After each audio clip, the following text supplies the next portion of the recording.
You're back. Good. What can I help you with? Everything. Right up to, but not first, you'd have to repeal the Emergencies Act of Trade in Aliments. That gives me the right to silence. It's quite the octopus. Good luck is only kept in place by the vested interests of half the civilized world, including your own. What the ma'am means is that the Emergencies Act and the RCM both get their authority from the coalition government. You'd be shooting yourself in the foot, in other words. But I am derailing us. You wanted to know about the strike. I believe the official title is Senior Labor Negotiator. In practice, I'm a grocery clerk. I relay the union's demands to Wild Pines and return with Wild Pines' counteroffer. And how are the talks going? They're not. That's the problem. The union stopped all negotiations a week ago, after that awful lynching took place.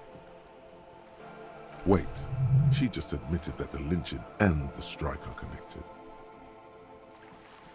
Now they won't even let me into the harbor. There's a 2-meter-20 racist behemoth blocking the gates. Yes, I believe there is a connection, but that's a subject for later. Let's say I was not making the kind of progress I'd hoped for when I first arrived. And when did you first arrive? I arrived 3 weeks ago. Yes, in the middle of February. The bay was still partially frozen then. I prefer to do these things on site, like the RCM. But the strike began in December. I wasn't the original negotiator here. I took over after Mr. Gaumont hit a wall with Mr. Clare, the union boss. Mr. Clare refused to speak with Gaumont despite concessions he'd granted the union in prior negotiations. This isn't the first time the union has gone on strike. Heavens no. There have been 2 prior strikes. Both times the union won significant concessions, including overtime pay and a medical plan. This time their demands are more, I guess you could say, aggressive. Ludicrous even. It's meant.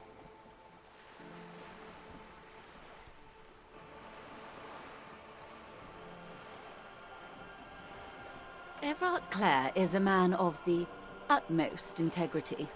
If you can say one thing about him, it's that he always puts the interests of the workers first. Of course not. Everard is fantastically corrupt. I imagine he has a thick, viscous goo where you and I have blood. If you were to prick it with something sharp, you could see it oozing out. A knife, maybe? No, a rapier. Oh, heavens no. We get along just fine. Yet, now that you mention it, I can't stop imagining that black treacle just dribbling down his double chin. He is the most corrupt individual I have ever seen, and I deal with men like him for a living. If there is anyone more venal, more irredeemably nepotistic, then it's his twin brother, Edgar. Have you seen him? Edgar looks exactly like his brother, except for that lazy eye. He also talks exactly like Everard does, and when one's term as foreman is up, the other takes over. It's how they circumvent the term limits, you see, with a funny little switcheroo. While in office, they've embezzled God knows how much of their workers' dues. The Débardeurs Union was once a perfectly normal institution. 20 years ago, anyway. It must not have been easy to establish under the Emergency Act, but they did it. I can respect that. Organised labour at its best, as they say. Then something happened in the local chapter elections. The brothers Clare came and transformed it into a... how do you say? A mob. The Débardeurs are a crime syndicate. Sad as it may be, we are forced to cooperate with them. Refreshingly honest, officer. The company has tried appeasing in the past, but I'm afraid our concessions have only emboldened Everard and his brother. And your opinion, Detective, if I may ask? I'm a curious and talkative person, you see. Would you say the Débardeurs Union is...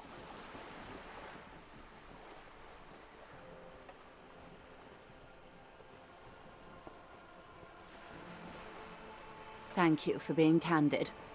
Sadly, Wild Pines have cooperated with what amounts to a crime syndicate for 2 decades. However much you feed the wolf always hungers.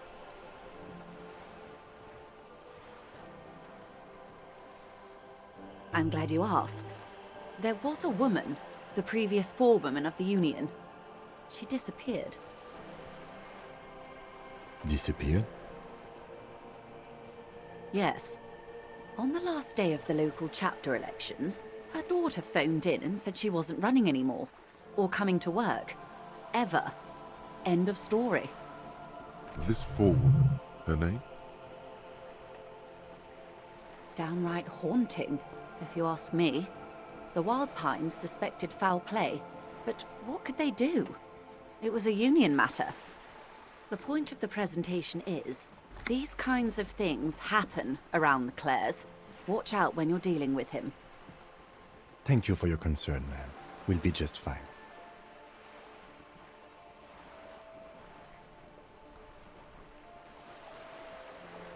Mr. Clare told him to... how did he put it? Fuck off, midget. Gaumont is short of stature, you see. Yes. Keep in mind, this is a negotiator Mr. Clare has worked with before, and who was more than fair with him and the Union. There are leaflets everywhere, and banners. What did they say again? Every worker, a member of the board. Most of the workers probably don't know what that means.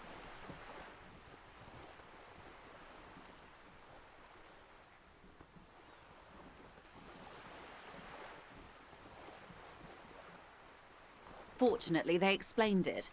Every time the Wild Pines group makes a decision about anything, it needs the signature of each of the 2,200 workers in its Martinez terminal. Just so you understand, this is but one of 22 terminals owned by Wild Pines. Essentially, not only are they kings of the company, they are also kings of the 72,000 employees of Wild Pines Group.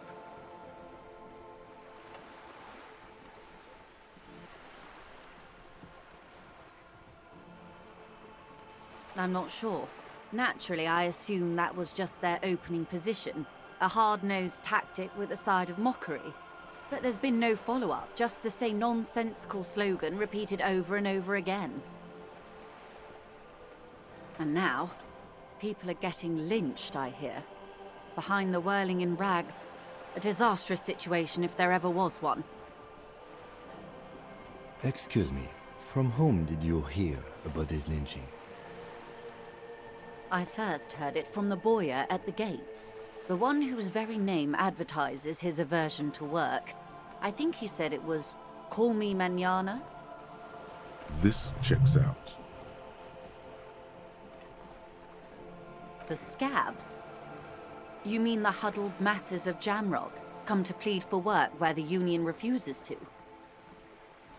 Don't let her answer it herself.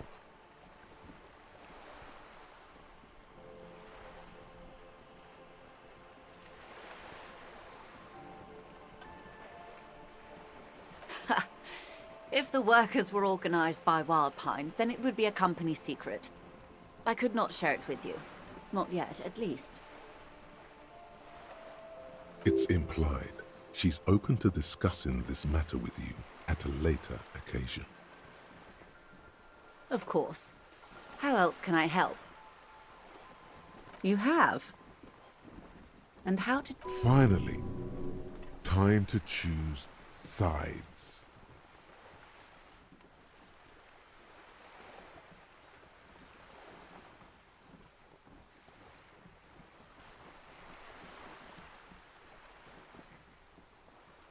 Of course, Detective.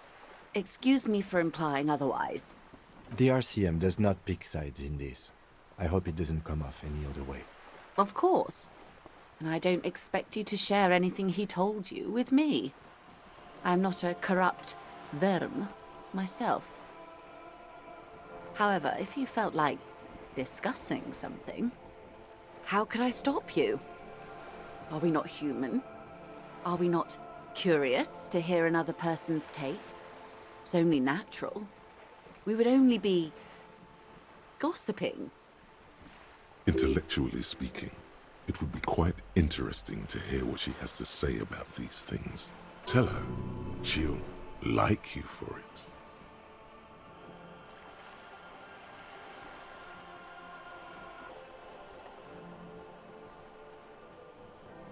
Of course, Detective. Should something come up later down the road, don't be afraid to drop by for a chat. Until then, is there anything I can help you with? More lessons in basic reality? My favorite part of the day. Go ahead, ask me anything. These are unimportant times, Detective. You and I were born after the dust had settled. 1,000th of a second too late. For the big time. The revolution. It's quite easy. Every 100 years or so, our species gets together to decide what's next, who gets shot in the head, and who gets the mineral rights. It's a real kerfuffle. Those would be the communists. Generally speaking, 40 million people got shot in the head during the World Revolution. But the communists, they all got shot in the head. Oh, and the anarchists too. They shot them well. So well, one forgets they even existed. Did they ever? Before they got shot themselves, they shot 2 million people.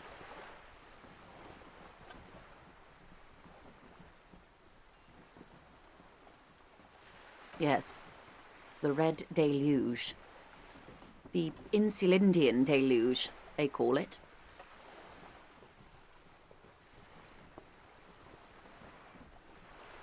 Oh, lots of people.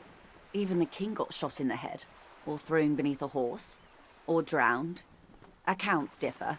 It was unceremonious. Just as well, he wasn't actually the king. Just the king's nephew. The real king abdicated and lived out a long and productive life as a venture capitalist in Grad.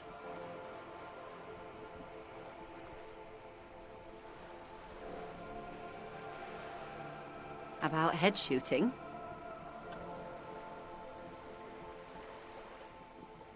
The turn of the century revolution? Don't answer it. It's a trick question. The revolution began in '02 on the Isla of Grad, though by the end, nearly the whole world had gotten involved. It wasn't a who, but a what. A pandemic of Zarat, a particularly virulent prion disease, which the authorities in Grad proved unable to contain. Then Mazov came along and overthrew the government.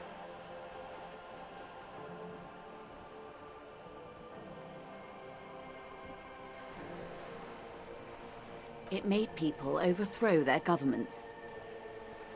Of course not. It was a highly infectious microorganism that destroyed brain tissue. The actual causes of the revolution were material. The pandemic only provided the spark. It was a funny time in history. They discovered transistors and rock music, but they didn't know anything about prions. Nobody did. From Revachol and Grad? Not far. The world managed to cauterize itself. Mazov's government was overthrown in '08, and the coalition crushed the Revachol commune 2 years later. It was the end. Why? You and I, officer. Our lives in the zone of control. Modernity. They developed the marvels of the inter-eslary communication. Telematic milieus, radiation, colored plastics. Meanwhile, in Revachol West, the aftermath continues for the 5th decade. 51 minus 8 equals 43. Time flies. The 20s saw a decade of urban war, west of the river leveled, offshore platforms in flames. Still, it's regarded as an improvement on what came before. 08 to 19 was simply hell. The 30s? Things settled down in the 30s. Revachol East transformed itself into the world's largest tax haven, with the international community's blessing. For the first time in a long time, it seemed like things were going somewhere.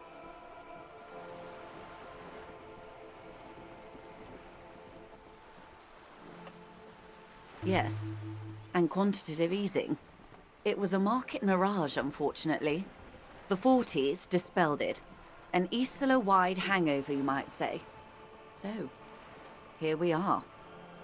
Welcome to reality, baby. For her to be where she is, Wild Pines Group must have picked the right side.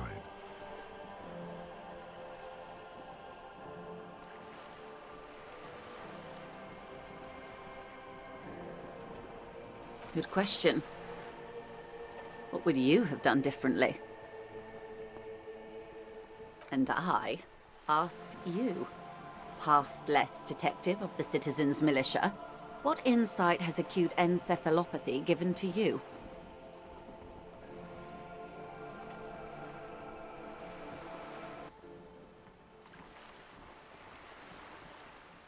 And you would have died, most likely.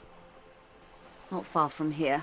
Maybe even right here, during the beachhead, defending the coast the day the Coalition took the city. No, almost certainly. The Commune would have forced you. Such was the fate of the undecided. The Liberals got the mineral rights. And by mineral rights, I mean everything. Liberals are usually middle-class people, Detective. Or the remaining gentry. The beneficiaries of the pre-revolutionary arrangement. Some were rich enough to stay with the Constitution, with monarchy. Big mistake. Others bet on the revolution. They were called the Ultras, or Ultra-Liberals. They fared well. They didn't win so much as survive.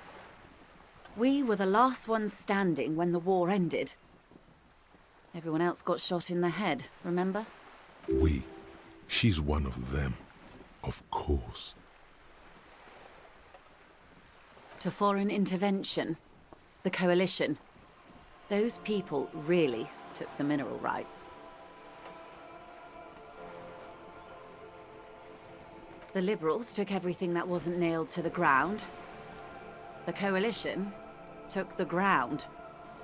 The ocean, the laws, and the people. The Coalition of Nations.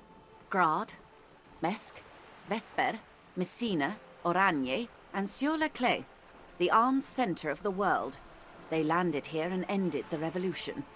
It was the moralist thing to do.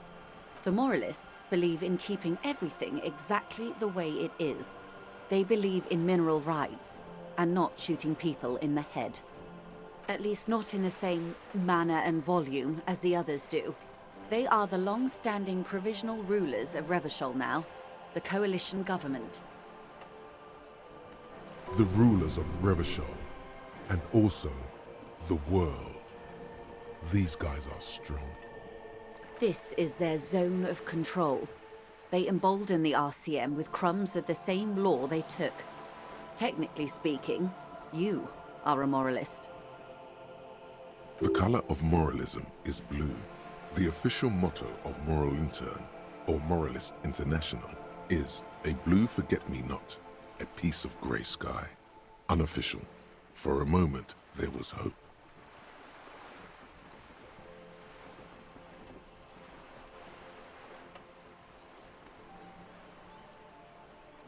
A devout man of the center. Hard to come by. It's good to have someone who takes a moderate approach to head shooting. In your line of work, I mean. They picked the winning side. That's why they're here. and others are not. Perhaps it wouldn't have turned out that way had I been in charge. I might have bet on the king and led the Pines to doom. I would have sided with the cannons. If you'd seen the calibers of the things, you might have too. Perhaps it's better I was born when I was. 10 of the 14 Indo tribes got it wrong. Feld, Kupri, Tricentennial. So I suppose I would have been in good company. They are what they are. Who knows? An afterbloom may yet come. Anyway, enough sentimentality. Is there anything else you want to know? Now's your chance. Ask her who she is. She won't get out this time. She won't maneuver her way out of this one.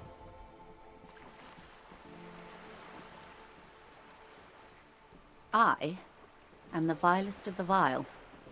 A traitor, a devourer of nations and infants. I am an ultra. She raises the corner of her mouth, smirking, revealing a canine.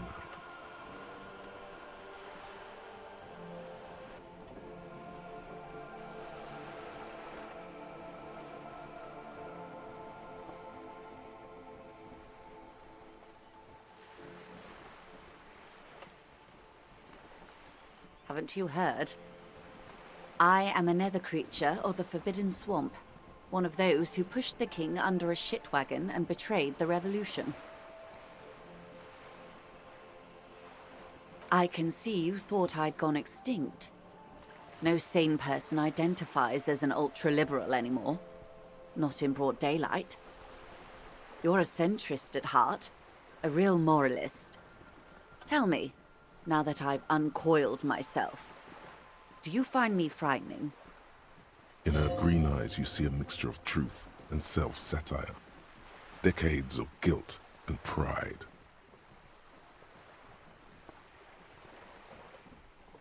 A fitting punishment, to be forgotten, if not forgiven. Save a prayer for us in our chateaus on Ozon and in Stella Maris. When the dust settled, the Liberals were the only ones left to clean up the mess.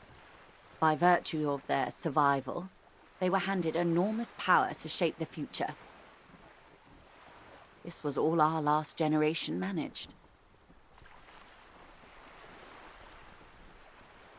With due respect to our overlords, the eternal caretaker government that keeps Martinez a monument to the efficacy of its artillery,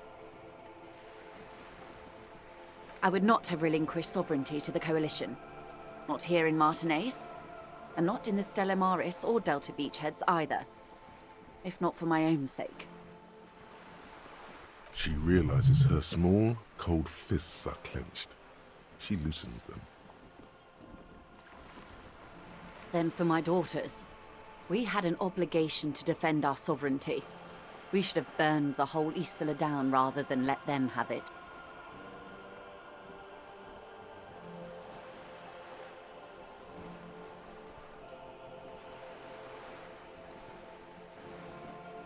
Yes. Whatever else I am, I'm also a mother and a wife. Now, shall we return to reality?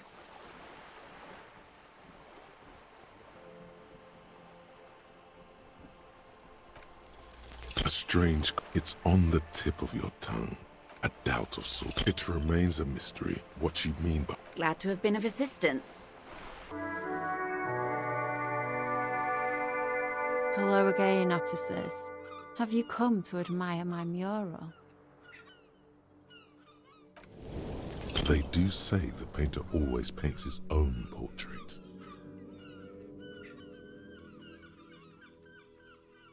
No, it's great. That's pretty fucked up. Even for you, piggo.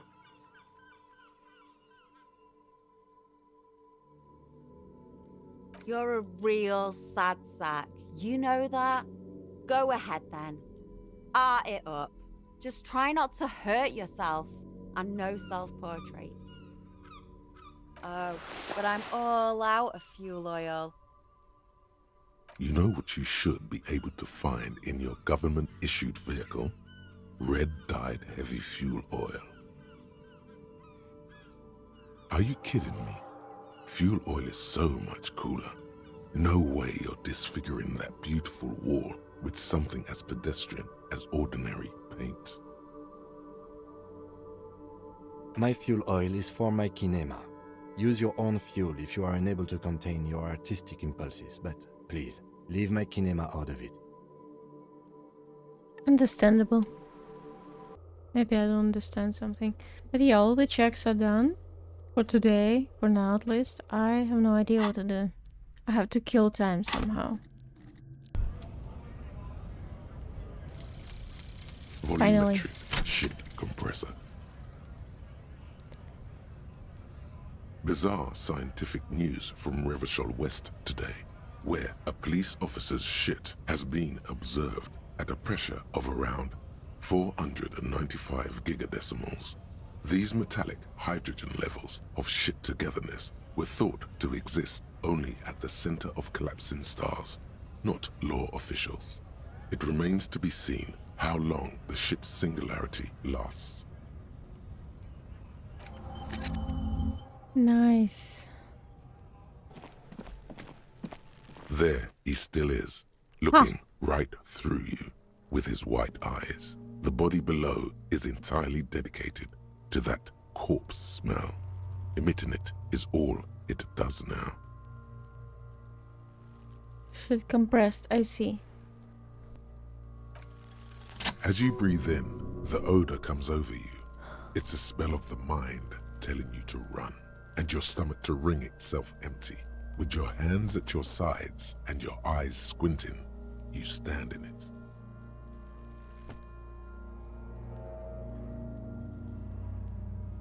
The man before you is naked, but for a pair of underpants and enameled boots. His skin is greenish, marbled with decaying veins, and blotched by lividity. A fading web of tattoos covers his chest and shoulders. The cargo belt used to fasten him to the branch above appears industrial in strength. The material appears to be ceramic. Its clean white stands in stark contrast to the decaying flesh above the knee. The man wore thick polymer socks, probably for padding. A fine array of interlocking plates covers them. Delicate and fragile, they feel alien to the world around you, out of place somehow. These are clearly not boots. They're armor, possibly part of a larger set.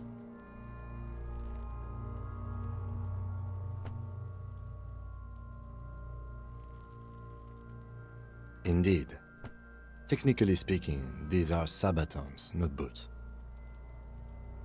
Oh, the lieutenant uses a memo technique A6. That's not just any notebook. It's a classic.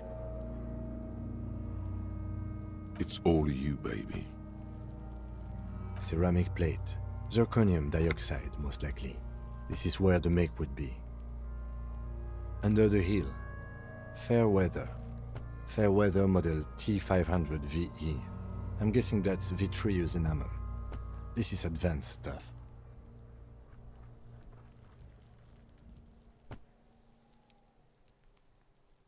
Piece by piece. He's been out here for 7 days. It would be odd if they didn't. We should keep a lookout for these species. The armor could yield information. This is one thing he might actually know.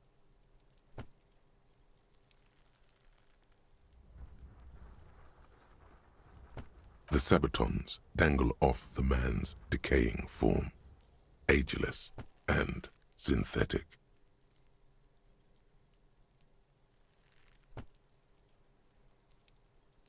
It is. It's expensive.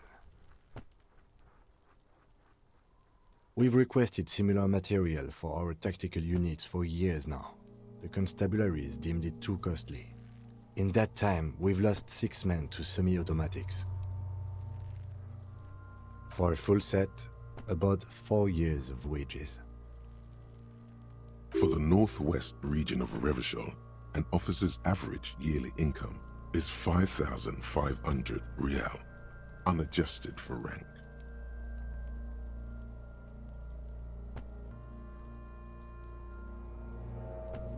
Not too much, yes.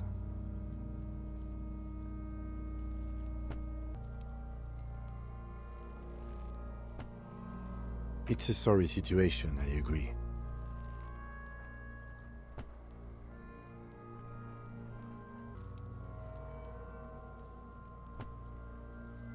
Looks like he worked for a private contractor, like Evrard told us.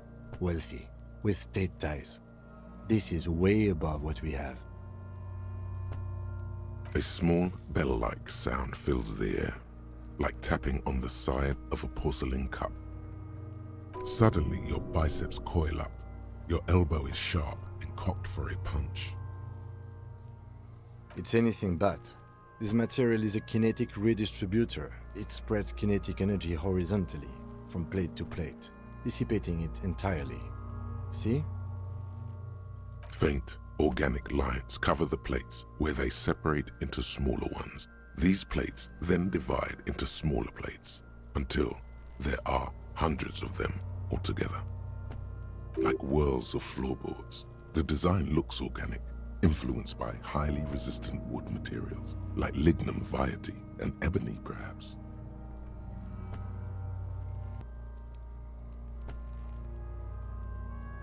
If trees were made of porcelain, this is what their cross-sections would look like. The smooth, glossy surface fractures into ever more intricate interconnections, peaking on the right sabaton, where you notice. The whirls are in the shape of a letter and number combination, E50, 100, 1000. Good. Can you read it to me? We have a make and a number. That's something. We can use the radio in my kinema when we're done. Either station can chase it for us. The stench fills your nostrils. As you push downward, an ominous creaking sound comes from above. Stop! Pig's gonna pull his head off. Brutal! What's wrong with you, asshole? Why's he letting Goku know? I don't know, baby. I don't know why he's such a Officer, if I may ask, what were you trying to achieve by pulling on the deceased foot? The cadaver slowly twists on the cargo belt, his torso covered in tattoos and extremities blotched pink and blue. The hangman's knot is pulled tight by the weight of the corpse below. Yellow, hard-edged polyester cuts into his neck. Above, a sliding buckle ties the belt to the branch. This is a steel-reinforced cargo lashing belt, big brother of the regular cargo belt. It's used for tying cargo under six-rotor airships.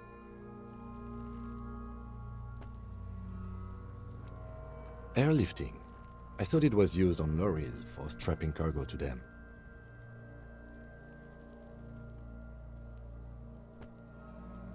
The local harbor uses 6 rotors to shuffle containers around.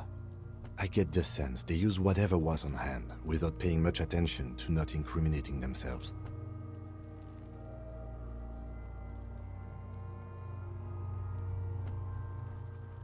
I was afraid it would be. Thin steel wiring, parallel strands. This makes getting him down more problematic than I had assumed.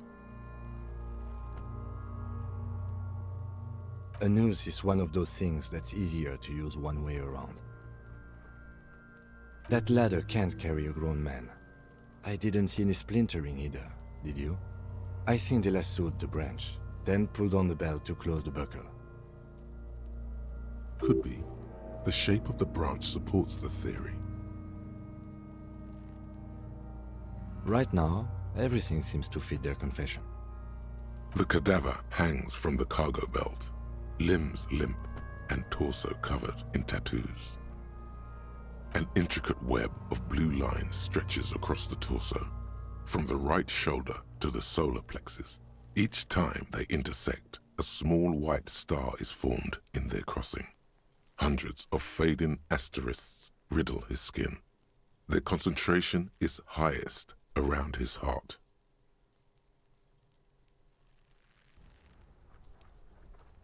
A map of the stars. I do see some similarity to astronomical charts. Great Century Messinian, maybe. But this seems more particular.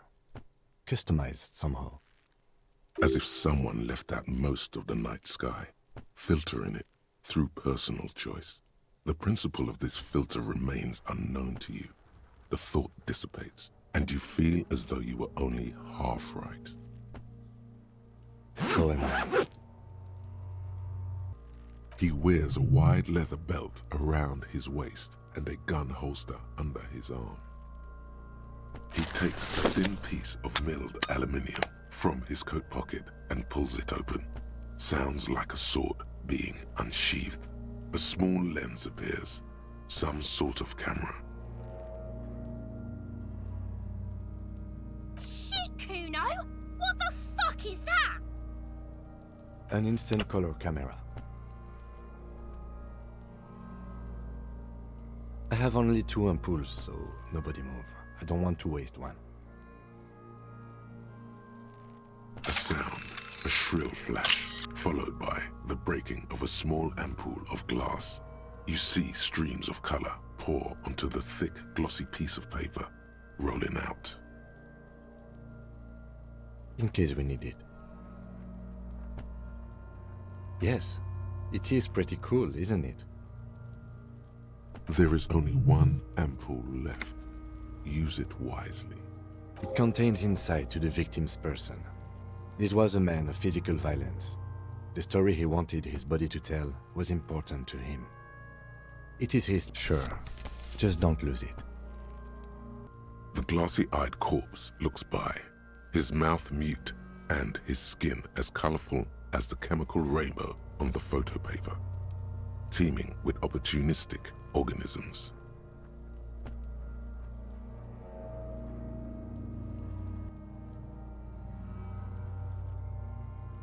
His eyes are milky white and blind to the world, protruding comically from their sockets. There is no one home, just subaquatic terrors there. These eyes used to be blue, baby blue. Dark brown hair grows on his head. His face is ready to explode from the organic processes inside. The death's head grin has passed. What remains is an unrecognizable mess. Good. The victim is of Occidental descent. Light brown hair, blue eyes. When he says Occidental, he means white. Originally from the Occidental subcontinent on Muindi. I'm gone.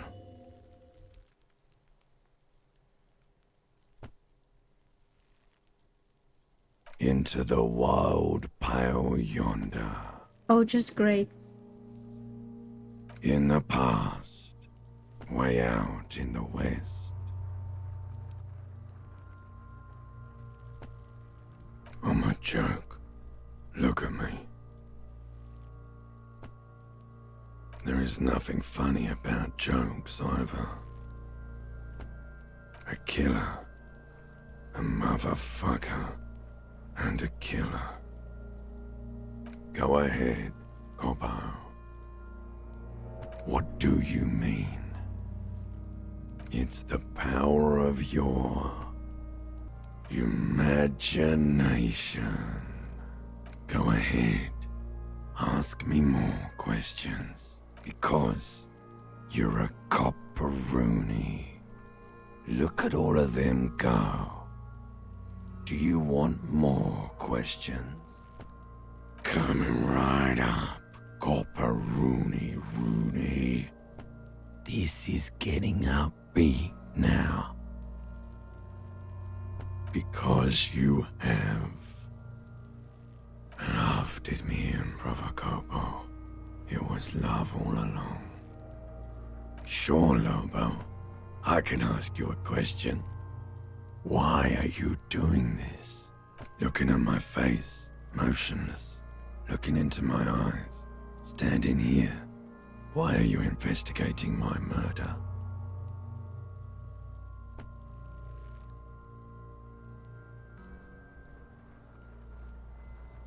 I am all you have. Then you truly lost it all, brother. Let the world drag it all away from you. And what it left, you pissed away. And fuck no, you're no Rooney. No, you're not a Harry either. You're a motherfucker.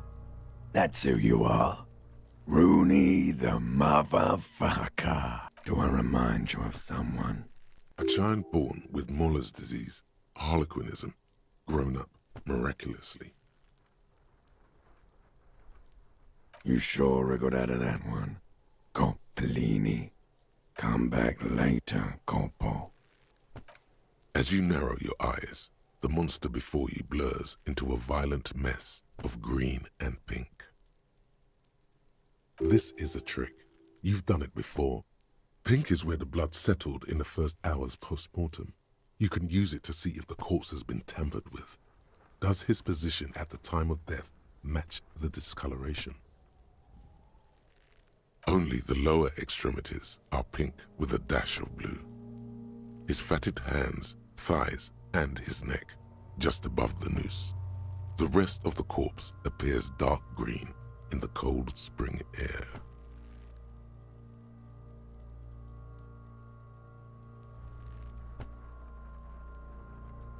I see it. His neck too. The lividity goes right up his chin. We have good, well-pronounced discoloration here. The monster comes back into focus, an explosion of color coursing with dark marbled veins. His stomach appears pregnant with something. Black liquid streams down his thigh and onto his boot. So, what do you think?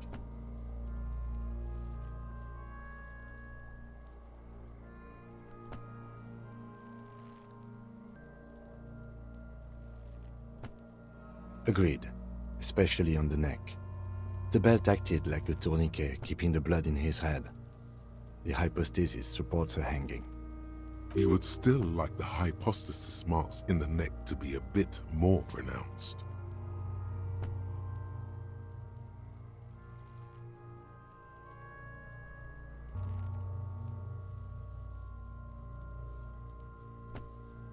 Maybe it looks faint to you?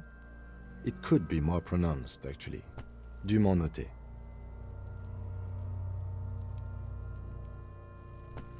There's always a chance. We should check for ligament marks on his neck to see if they're in tune with the belt. We'll have to get him down first. I do. Most of them are post-mortem. Maybe even all of them. The delinquents have made our jobs harder with their little sport. Stop talking in riddles, coin slot. It means you fucked him up good, Kuno. Fucked him up brutal-like.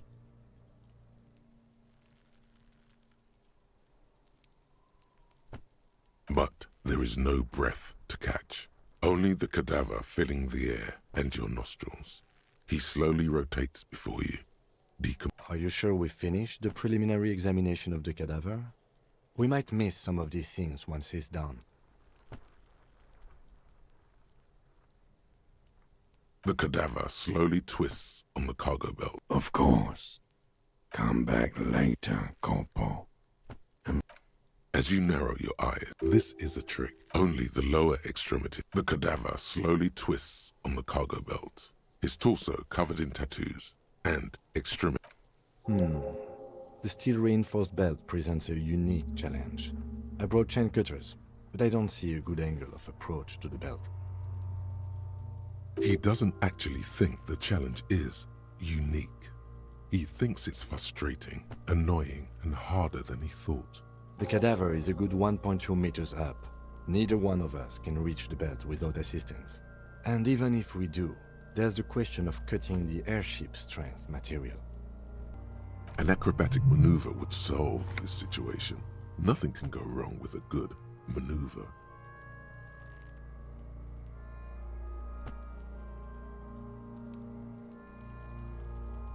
Someone else? You mean like the police?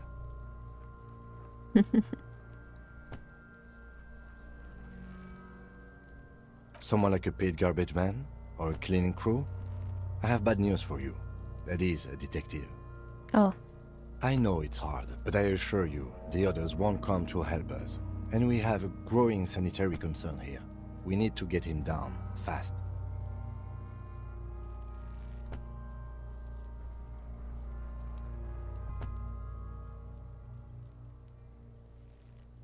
Yeah! Bang bang time, pig! Shoot his head off! How? Where the buckle ties the rope to the branch, that's a good spot to aim.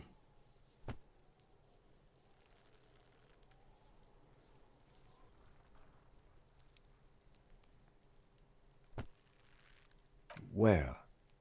Ah, yes, I see. If the shot hits that, there might be a chance to release the belt. Yeah, now we're talking. Entertain the Kuno with some shit. They'll miss! The pigs will miss Kuno!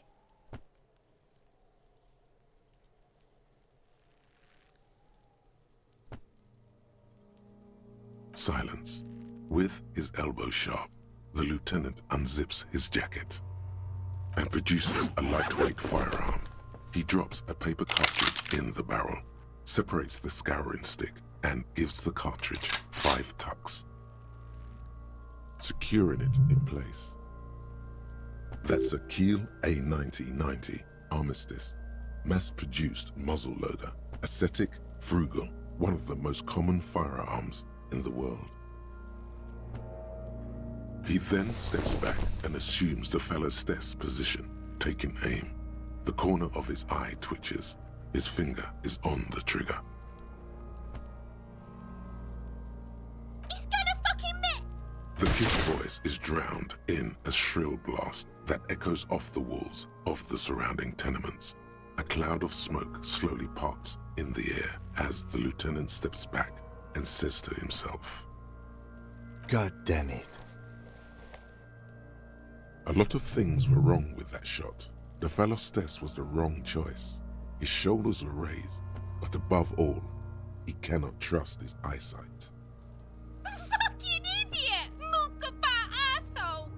Kuno could have hit it easy, but then Kuno's not fucking handicapped, is he?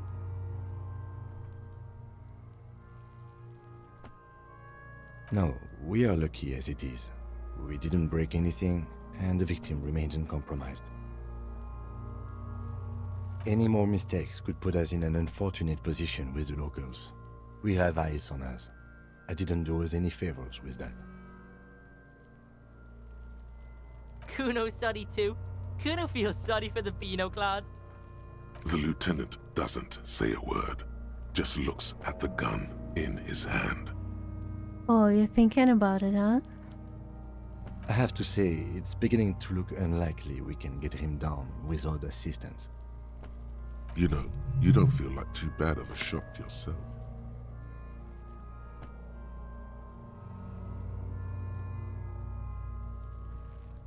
It's bad as it is. Us shooting firearms like punks. Go ahead, I'm not stopping you. Just don't lose it. Haha. They only have one gun! This is the sorriest pair of pigs Kuno's ever seen. Yeah, take it, you fucking banani boika! Take it and shoot yourself in the mouth!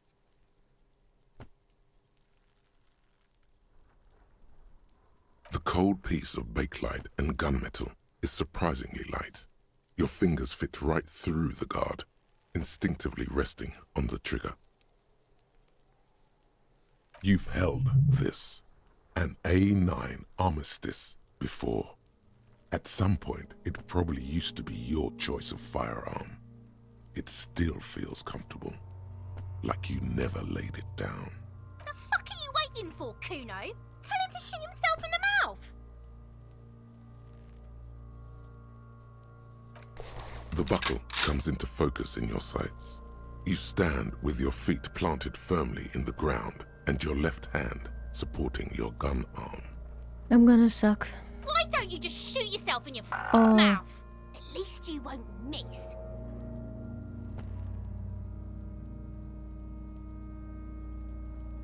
Your field of view narrows. The branch slowly moves, becoming entirely two-dimensional. The metal buckle glimmers, catching the noon light as the corpse slowly rotates. The slow movement of the branch in the wind and your shoulders directing the gun sync up, dancing hypnotically. Look, he's crying. You gonna cry now, fucking faggoty?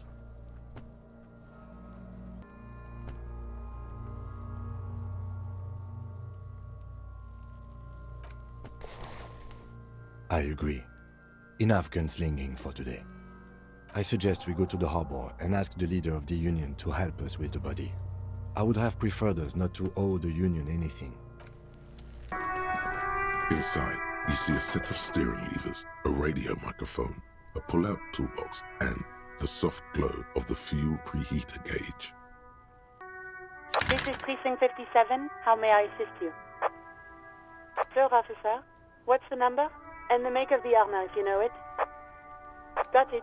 I'll contact the ICP database immediately. Call back tomorrow. Hopefully they'll have dug up something useful by then.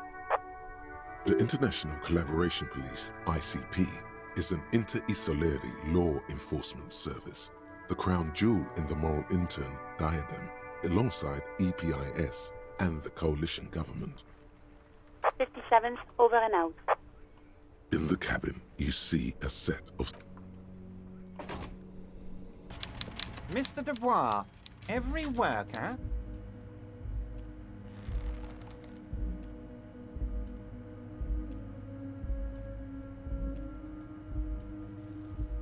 That's right, Mr. Dubois. I see the socialist democratic fervor now burns in your heart, too. How can I help you today? I'm just saying what you want to hear. You might have noticed there's one hanging on a tree behind the hostel cafeteria. Oh my. Don't take this question personally, but why would I get involved in this matter? Mr. Clare, the man was hanged with a cargo belt, a steel-reinforced cargo belt. It's safe to assume the Union had something to do with the murder. Besides, getting the body down would benefit all of us. It's a stain on the neighborhood.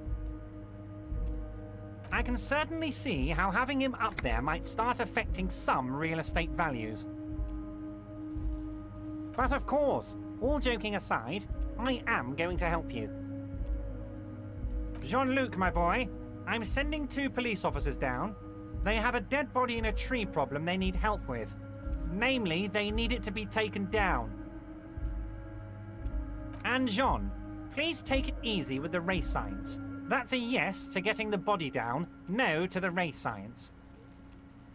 You can find Jean-Luc down at the gates. He's the big impressive one. You know, tattoos, muscles, ethnic looking. Can't miss him. Great guy. What?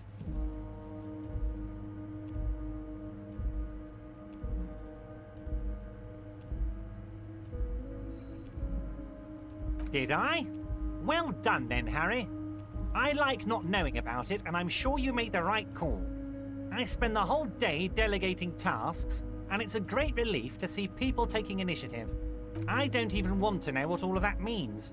Brew, shady, alcohol, turned off. I'm gonna let the world surprise me.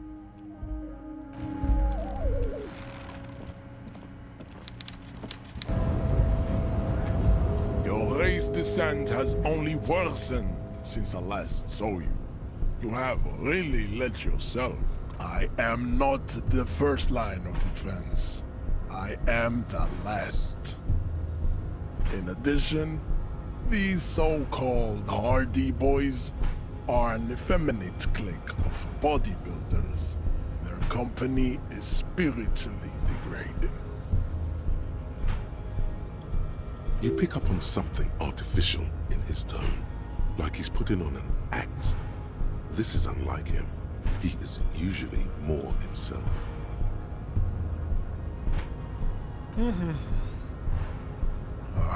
Fine. They have recently fallen under the influence of a possibly sexually perverted female vagrant and a narcotics peddler. It's shameful. Find out for yourself, endomorphic blob. Interesting.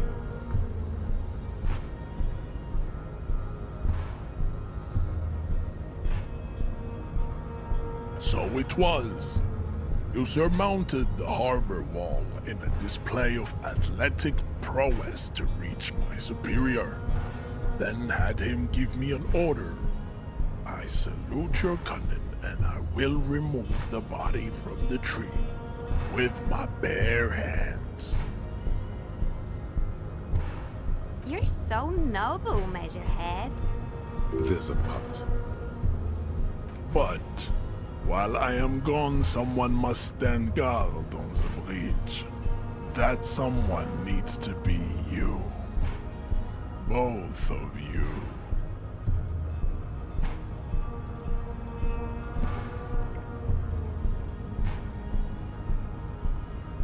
Babe, see that they stay here the whole time.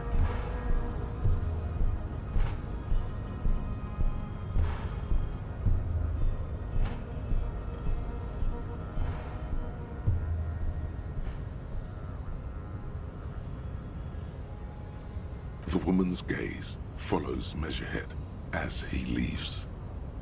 So, you guys are like cops or something?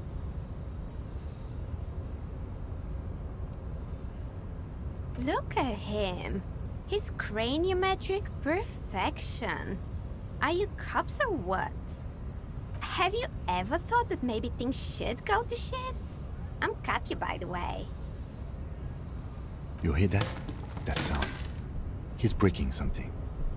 Yeah, Jean-Luc must be really tearing it up over there. I wish I could see it. Look at you! RCM rent-a-cops!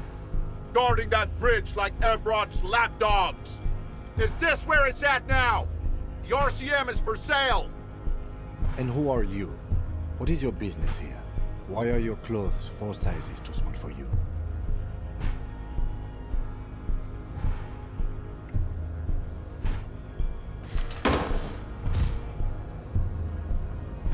A shrill laughter interrupts you, echoing across Martinez. It's Kuno. Then, the man turns to look behind him at the behemoth appearing around the corner, approaching him, walking past him.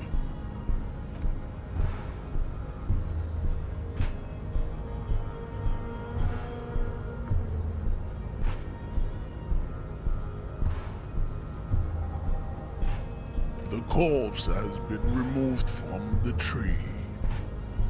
Stand down and congratulate yourself. You have sided with Ray's victory today.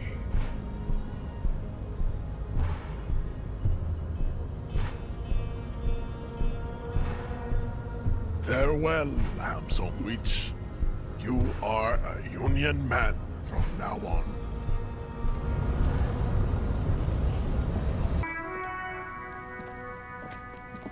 The corpse lies on the ground among the remains of an absolutely demolished pinewood branch.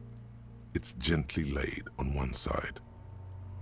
Mr. Measurehead has done a good job. Nothing is too broken or compromised.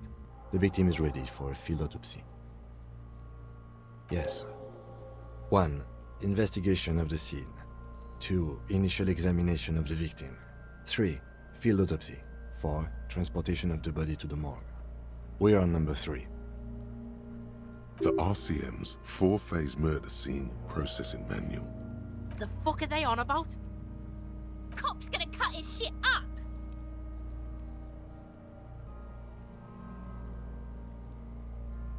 The lieutenant adjusts his glasses and takes a deep breath. Shoot loot, come back later, Corporal. Come on, officer. You know what a field autopsy is. You've done 100 of them.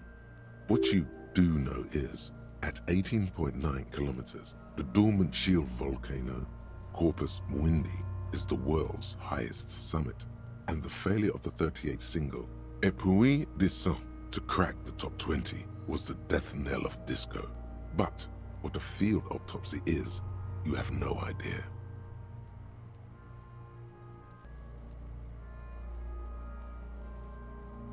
There truly is a time for everything, even for yellow gardening gloves. However, they are lacking hygienically. I suggest you get in there in limited capacity.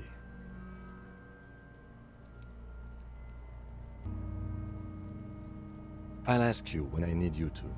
For the most part, maybe I should handle the contact and you take notes? That's right. The dead man stares in silence as you crack open the ledger. The bright red paper is covered in boxes and lists, describing the condition of his skin and organs in 3 parts.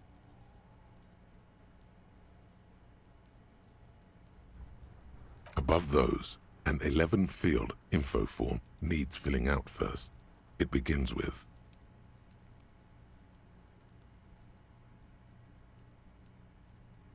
That's you.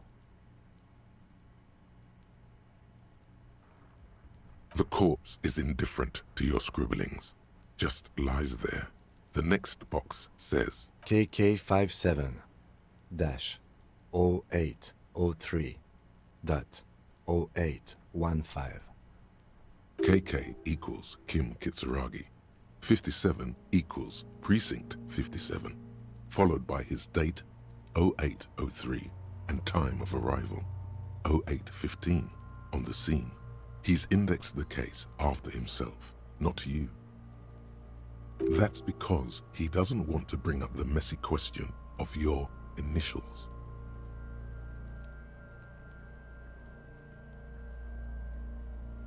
And what would that make the alphanumeric? HDB 41 0803. Help me out with the time of day, anyone? 10:15. It's understated. Good. Let's go with that. NA. Next. NA. Roughly 50. Try 40. The damage is so extensive, it's better to err on the young side. He nods. Mondial. Subgroup Occidental. As per your observation. The pudgy mess looks neither mondial nor occidental. It doesn't even look human. The next line says, as you read it, you think, that leaves out dark-haired Mesk, Sal, Sarah Mauritian, Kedratic. Lighter-skinned occidental means this man could be Vespertine, Oranese, Messinian. Those 3 are on the table. A solid guess, Mr. Racial Profiler. Fucky, fucky! Male. Pigs can have sex! Nor does he look male, with his pregnant belly and indistinguishable face. We're still going with March 4th, 51. What else? 9. Body identified by is non-applicable. 10. Case number is the same as the coroner's case. HDB 41 0803.1015 listens, motionless, with the cargo belt still around his neck. Only 1 box remains. None. At least not after the initial examination.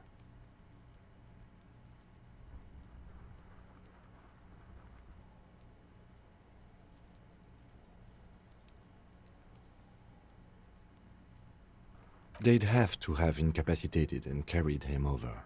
This man was more than a match for untrained dogwalkers. Your central nervous system recognizes this gesture. It's the stations of the breath. Ecclesiastic, religious in nature, a holdout from pre-DeLorean burial rites. It takes him 2 seconds to perform. Then, We should start the post-mortem. the corpse cannot feel Kim's hand on his chest. It no longer meaningfully interacts with its surroundings. A thicket of boxes and lists on red copier paper tries to answer why. Clothes. The deceased wears armored boots and white briefs. The make of the briefs is Babrodin, I think. Let's see. See, it's happening.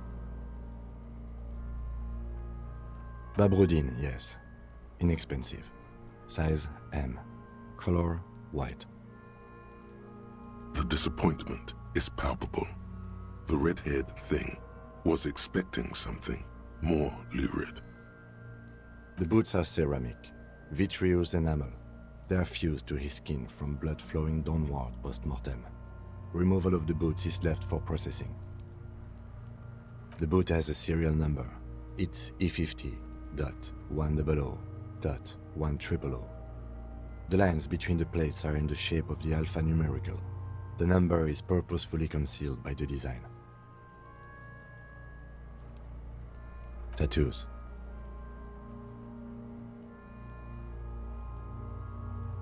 The upper torso is covered in a single, continuous tattoo, resembling a map of the night sky. It reaches from the right shoulder to the heart. The ink is blue and white. The assistant has a color photograph of the markings, to be added to the case files as document A1. The photo is taken on the scene, using a Trigat Mini. The deceased has a belt for airlifting cargo around his neck, tied with a hangman's knot. Color yellow. Length 3 meters. There is a buckle on the other end. Well-nourished, athletically built, measuring 1.8 meters. Generally consistent with age 42. Preservation is good. Ambient temperature below freezing. Body hair is light brown. Distribution is consistent with age. The deceased had male pattern baldness. Hair is combed back, short.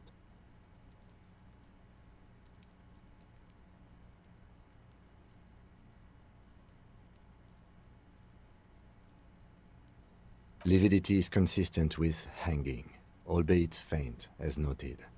The head is congested. Contusions are present on the head, chest, and thighs, consistent with stones thrown post-mortem. Low velocity. Fucking low velocity? You think Kuno doesn't know what you're talking about? Velocity was fucking max. Talking shit about Kuno's velocity. In addition, there are bite marks on the face, scalp, and chest, consistent with predation. Ligature mark. The steel wiring.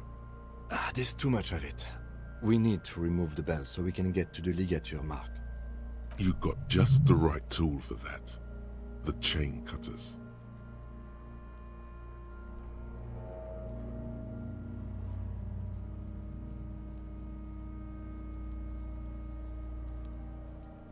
The hanged man lets out a joyous little bubble of rot from his nose. Always good to think ahead. Now, we need to cut the belt to see the ligature mark below. Carefully, with as much precision as you can. See, my pig is gonna fuck his head off. No, he ain't. Your pig's a boring fuck.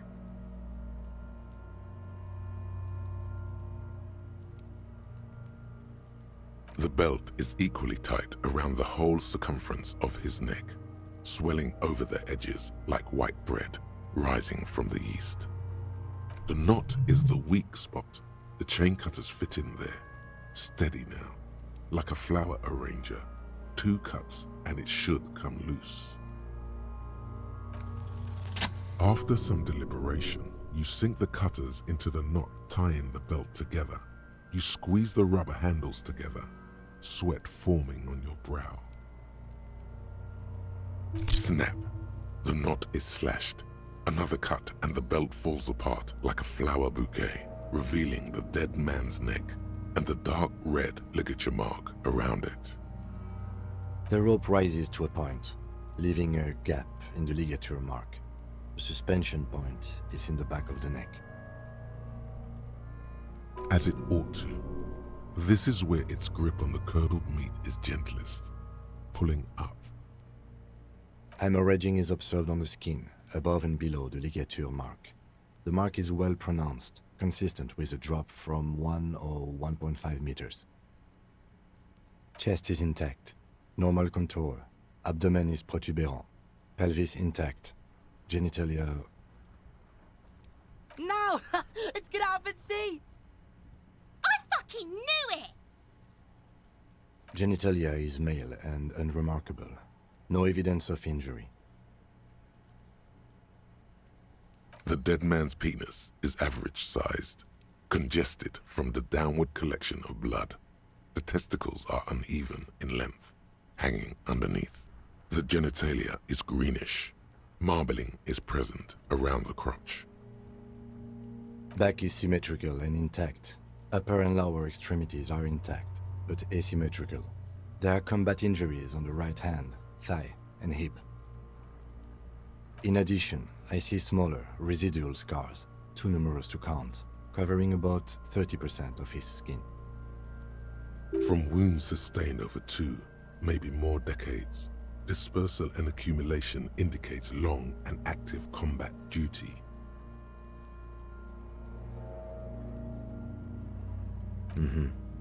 We have a real museum here. Of battles, wars. Last item, hands. The hand feels heavy, filled with decay liquids, like it's ready to explode if squeezed hard enough. You're suddenly repulsed, so much so you feel compelled to drop it. Hands are clean. No sign of injury from struggling.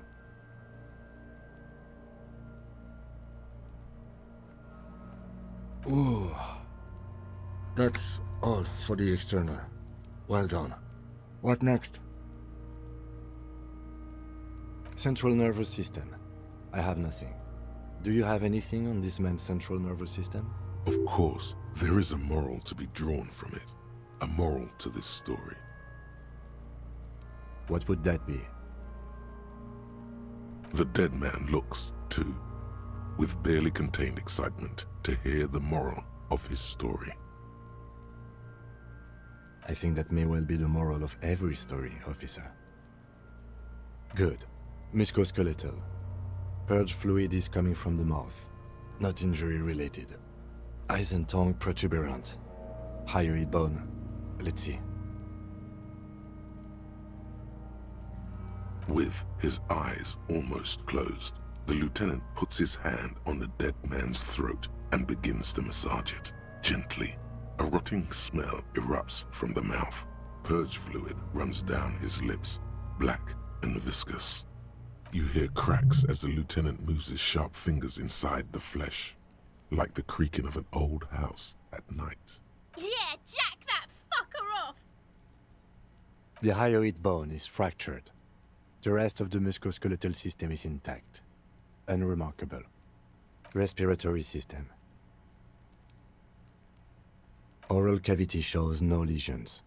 The victim has received dental implants, possibly after a combat wound. Mouth swollen. Hemorrhaging present in mucosa of the lips and mouth.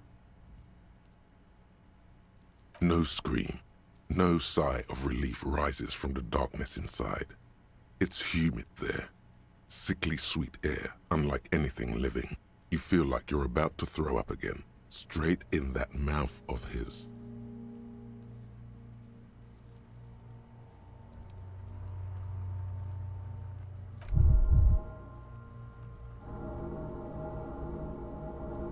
It's hard.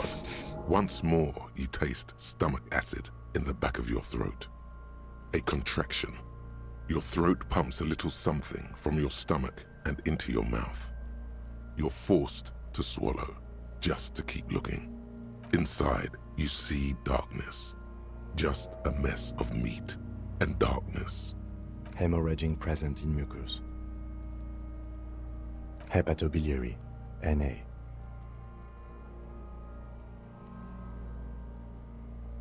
Ah, are you a hepatobiliary expert?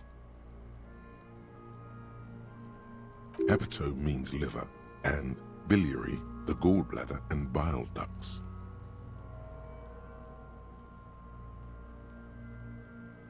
Nothing in your alcohol-soaked memory directs to having forensic expertise on... Neither am I. Same for toxicology and serology, Na. Cardiovascular. The body exhibits heavy lividity. Blood has gathered in the hands, feet, and neck. Hypostasis is visually consistent with the hanging.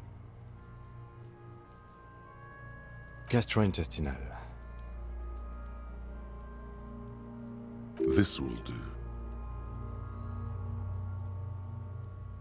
Digested semi-solid food in stomach. Voila.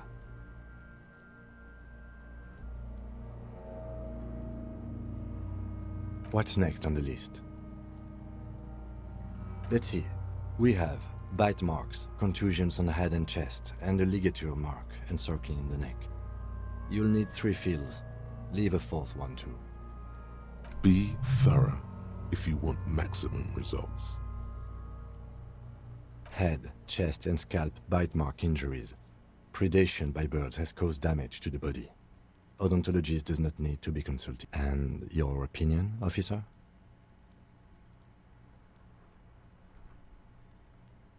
Agreed. Next injury? So, the scalp bleeds from a post-mortem head injury, a stone. The injury does not have the rim of an early inflammatory response. The perpetrator on the scene has confessed to causing it post-mortem.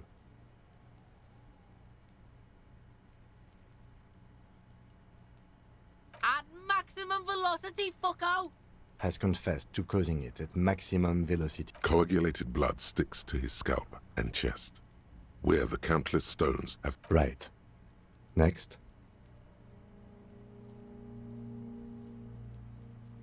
Nothing. Just in case. The corpse lay slouched to the side, oblivious to its surroundings. The field... All right. Be thorough if you want max... A dark red abraded ligature mark encircling the neck, with a gap on the nape measuring, let's say, 7 centimeters. The hyoid bone is fractured, the cervical column intact. I see hemorrhaging on the skin, above and below the ligature mark. Depth of the mark, 1 centimeter. No signs of clawing on the neck. Below the note, 2 customary boxes wait to be ticked. The man's head jerks to the side. The ring around his neck is visible. Think for a moment. There's time. Don't rush.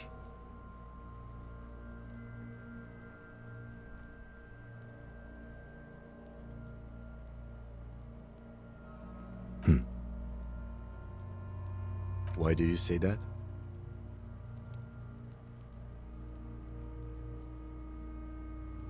Okay.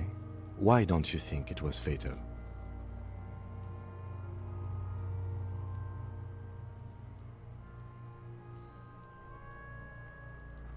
Most everything else on the victim says otherwise. But I agree. I was ready to establish a cause of death here, officer. But now I think we should leave it empty. At least for the time being.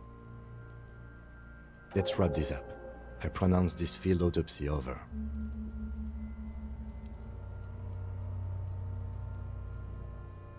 It was an irregular field autopsy. We did not establish cause of death, which is supposed to be the goal of an autopsy. But, personally, I do not see this as a parameter for success. Then, given the state of decay here, I consider establishing the victim's ethnicity a minor success. We were thorough with the list of injuries too. We described them all in detail. What is there to say? Given the circumstances, it was a professional field autopsy. I need a copy of that autopsy form. Then I will drive him to Faubourg. For processing. You tilt your head, also looking at the corpse. I'm sure we didn't get everything. There's always something.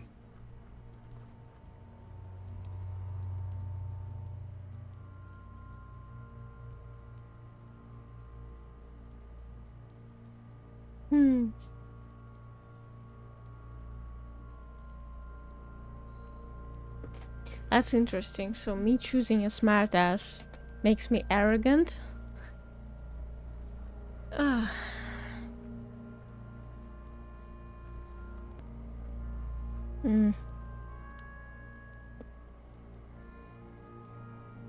Perception.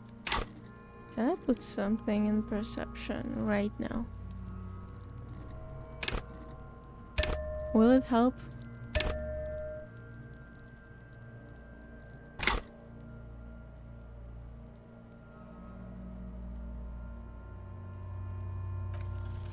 Your arm reaches out and your eyes close, as if by their own volition. It's dark all around. You feel cold, dead flesh through the latex glove. It's right under the palm of your hand. His face, his cheeks, his nose, his fat, swollen lips. Like a rubber spider, your gloved hand crawls on his features. Everything is...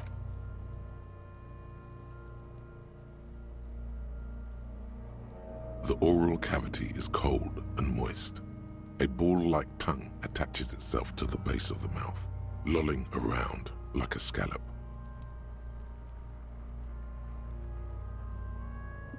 The tongue moves freely in the cavity. The mucus of the mouth is slippery, fragile, even through the latex. From the soft meat, teeth are budding. Hard pearls of bone in the gums and in the back of the mouth. Can you feel it? You're so close. Rip his jaws open now. Look in. A vision of black and dark red death, pried open by your hands and studded with teeth. Looks like he's laughing. Death fumes rising from his throat.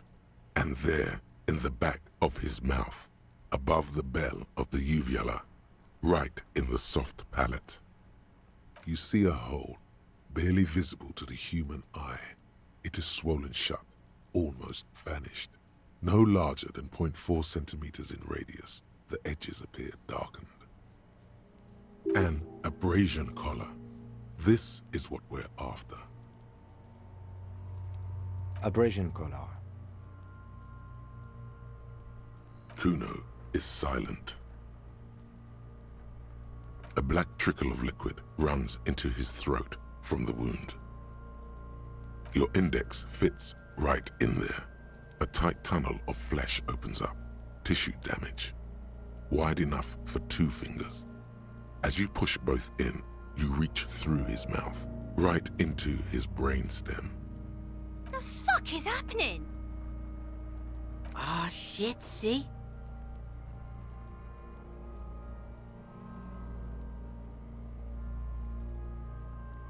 The basal ganglia feels clumpy. What entered here has torn apart his reptilian complex. This man will never sleep again, never wake. Your yellow fingers slide into the remains of the limbic system. There is no resistance. It's gelatinous. The slug-like structures are damaged too. The tearing extends deep into both hemispheres. This is what he used to regulate his emotions with. The lieutenant answers with the sound of his pen on paper. Fucking cavity, see? Your fingers are all the way in now, reaching toward the inside of his skull. The cavity goes further, but the entry wound isn't wide enough for the rest of your hand to follow. All the muscles in your body harden. Time to enter him. Your fingers reach toward his skull. His cerebral cortex feels like jelly. Cold jelly. Strange fluid streams down your wrist as you push deeper until you feel it on the tip of your finger. Ice cold serrated metal. Its edges cut right through the latex and into your finger. Can you get to it? There's a tiny crack, a protrusion in the cranium, right in the back of his head. Your finger must be pointing straight at it, from the inside. The object that is in there stops just short of the skull, in the encephalus, knocking this tiny fracture into the cranium. We have the makings of a very small exit wound here. Forget about the fucking exit wound, Beano. The pig is wearing him like a fuck puppet.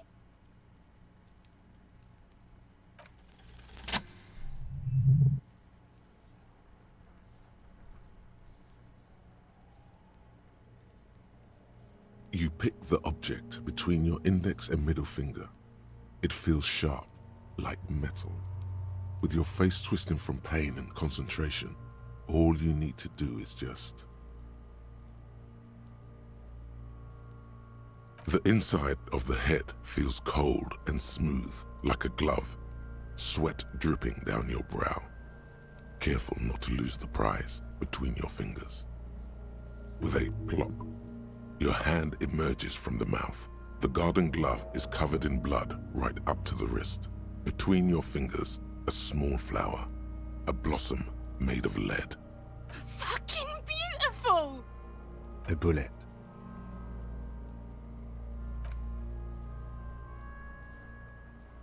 The bullet falls in the bag, leaving a smattering of blood on the plastic. He raises the bag under his eyes and says, A non-calibre. Rifle. Some kind of brittle alloy. Fractured on impact. Of course, you deserve it. We need to add an item to the injury list. Injury number 4. Oval entry wound with an abrasion collar. Soft palate, back of mouth. High velocity. Temporary cavity in brain tissue. Small exit wound on the occiput. How does that sound? Opinion, fatal injury. And one last thing. We can now fill in injury number 3. Ligament mark. Opinion, non-fatal. Post-mortem. Treatment. He's proposing the bullet was the real cause of death, and the hanging an attempt to conceal this fact.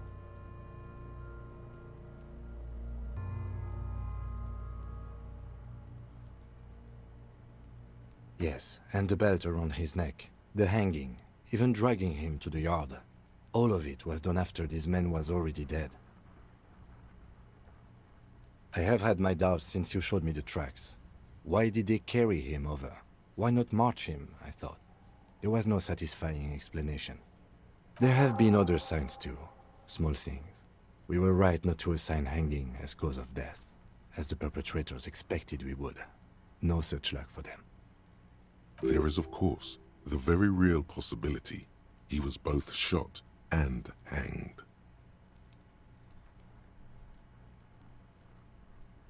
That's for us to find out. But this, it will make finding them just a little easier. To hide something. The real killer?